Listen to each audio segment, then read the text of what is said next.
It wouldn't be a holiday without pumpkin pie, but what I bake today is a far cry from what my mother used to put in the oven. Welcome to Expat Chatter. This is Brenda Arnold. I have cherished memories of holiday meals from my childhood. Certain foods were always on the table for Thanksgiving and Christmas, and it just wasn't a festive spread without them. Pumpkin pie for dessert was a must.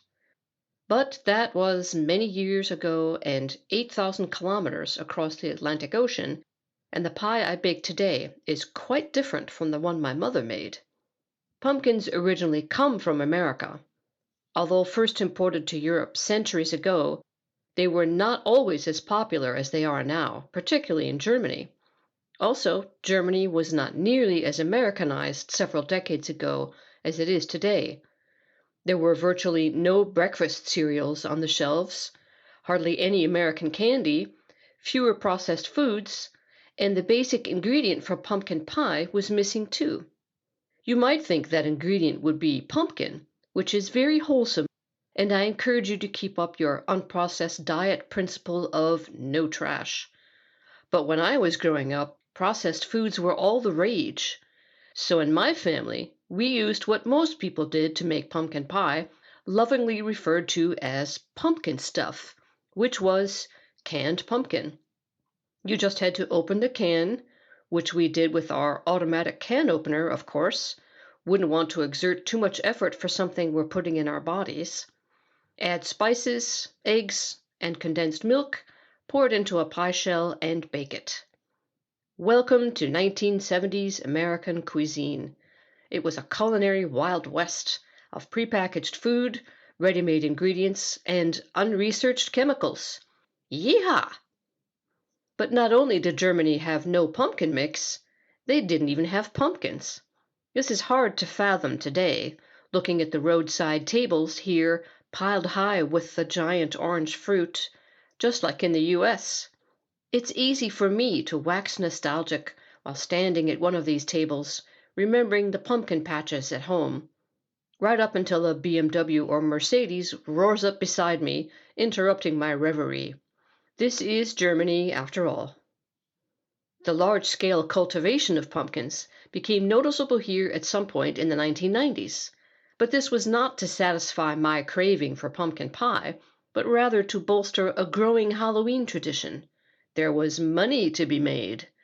I quickly learned how to bake a pumpkin for a pie and was embarrassed to discover how easy it was.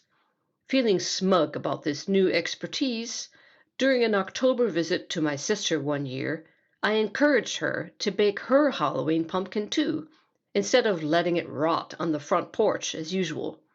She thought I was out of my mind and told me so, inviting me with a sneer to do it myself. I'll show her, I thought. Not only did I bake it, I pureed it, divided it up into the cups of a muffin tin for freezing, then removed the frozen portions and stored them in a plastic bag. These would be perfect for use in pie or soup. Martha Stewart would have been proud.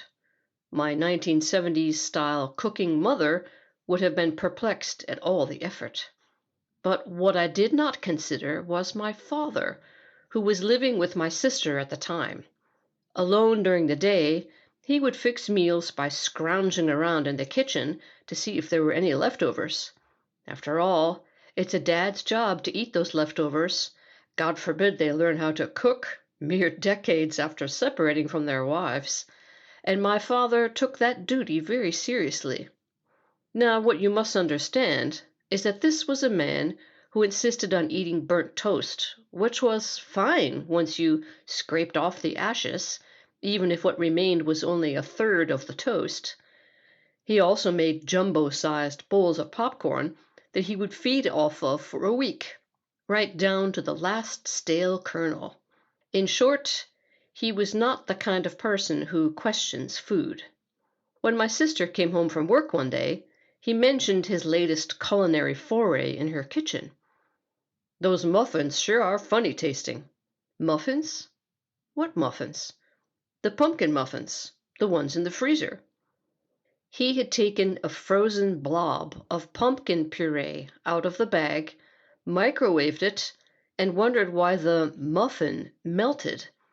It was shaped like a muffin, therefore it must have been a muffin.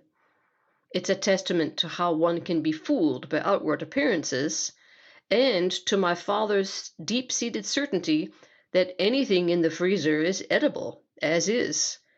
He, too, was holding on to his 1970s mentality that all foods were ready to eat.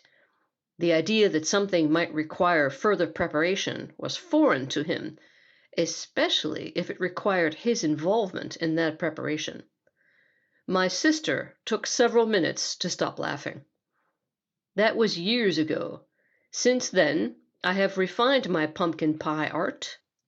Not only do I not use canned pumpkin, I have also graduated from making pumpkin pies with bright orange jack-o'-lantern pumpkins to using butternut squash, which is even better. Another food item I sorely missed after leaving the US was Campbell's pea soup, the famous brand immortalized by Andy Warhol. My family ate a lot of different kinds of Campbell's soup, 4 cans per meal for our family of 7, again, opened using the electric can opener, of course. Not finding any reasonable substitute here, I decided to make it myself. It was good, but it still didn't seem quite right. It just didn't compare with the original. In a grocery store on a US trip a few years later, I spotted my beloved Campbell's pea soup on the shelf. My early memories came flooding back. I immediately bought a can. What a treat this would be, my favorite soup. It was disgusting. I couldn't stand it. Turned out my homemade pea soup was much better. It's a shame that I tried it again after all those years. It would have been better to preserve the positive memory of its taste in my mind, just like in the old advertising jingle. Mmm, good. Mmm, good. That's what Campbell's soups are. Mmm, good. Or not, I guess. Thanks for listening.